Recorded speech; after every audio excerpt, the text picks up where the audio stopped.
Hi. അപ്പോൾ എല്ലാവർക്കും സുഖമല്ലേ? അപ്പോൾ ഞാൻ നോക്കിയപ്പോഴത്തേക്കും ഈ ഫേസ്ബുക്ക്, ഇൻസ്റ്റാഗ്രാം തുടങ്ങിയിട്ടൊക്കെ നോക്കുമ്പോഴത്തേക്കും അത് എവിടേക്കോ ഉള്ള ഫേക്ക് ന്യൂസൊക്കെ നിറച്ചിട്ടിട്ട് ഇത് ഇസ്രായേലാണ് തരിപ്പണമായിട്ട് കിടക്കുന്നത് കണ്ടോ എന്നൊക്കെ പറഞ്ഞിട്ടൊക്കെ ഇഷ്ടംപോലെ വീഡിയോസാണ്. അത് കൂടുതലും ഈ ഇൻസ്റ്റാഗ്രാം, ഈ ഫേസ്ബുക്ക്, ഈ ത്രെഡിലൊക്കെ കയറി നോക്കണം. എൻ്റെ ഒന്നോ സഹിക്കാൻ പറ്റത്തില്ല. ഇത് ഗാസയിലെയോ ഇറാൻ്റെയോ അവിടെയൊക്കെ തകർന്ന് തരിപ്പണമായിട്ട് കിടക്കുന്ന വീഡിയോസൊക്കെ എടുത്തിട്ടാണ് ഇത് ഇസ്രായേലാണെന്നും പറഞ്ഞതിന് താഴെ ഒരു ഹെഡിങ് ഒക്കെ എഴുതി കൊടുത്തിട്ട് ആഘോഷിക്കുകയാണ്.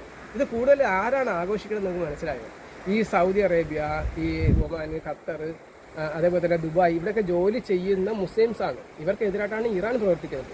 ഇവരുടെയൊക്കെ സംരക്ഷണത്തിന് വേണ്ടിയിട്ടാണ് ഇറാനോട് ഇസ്രായേലും അമേരിക്കയും യുദ്ധം ചെയ്യുന്നത്. അതുപോലെ മനസ്സിലാക്കാതെ ഫേക്ക് ന്യൂസുകളുടെ കേന്ദ്രമാണ്. ഇതുകൊണ്ട് എന്ത് സന്തോഷമാണ് കിട്ടുന്നത്? ഇത് കണ്ടോ, ഇത് ഇസ്രായേലാണ്, തകർന്ന് തരിപ്പണമാണെന്ന് നിങ്ങൾ പറഞ്ഞ സ്ഥലമാണ്. നിങ്ങൾക്ക് ഞാൻ കാണിച്ചു തരാം, നിങ്ങൾ നോക്കിയേ.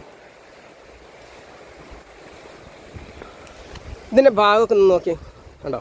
ഇവിടെ നിന്ന് നമ്മുടെ ടെല്ലവീവ് എന്ന് പറയുന്ന സിറ്റി മുഴുവൻ, ഈ ടെല്ലവീവ് എന്ന് പറഞ്ഞിട്ടാണ് കുറേ വീഡിയോസ് കണ്ടോ. ഇത് ടെല്ലവീവ് എന്ന് പറയുന്ന സിറ്റി മുഴുവൻ ഇവിടെ നിന്ന് നമുക്ക് കാണാനായിട്ട് സാധിക്കും.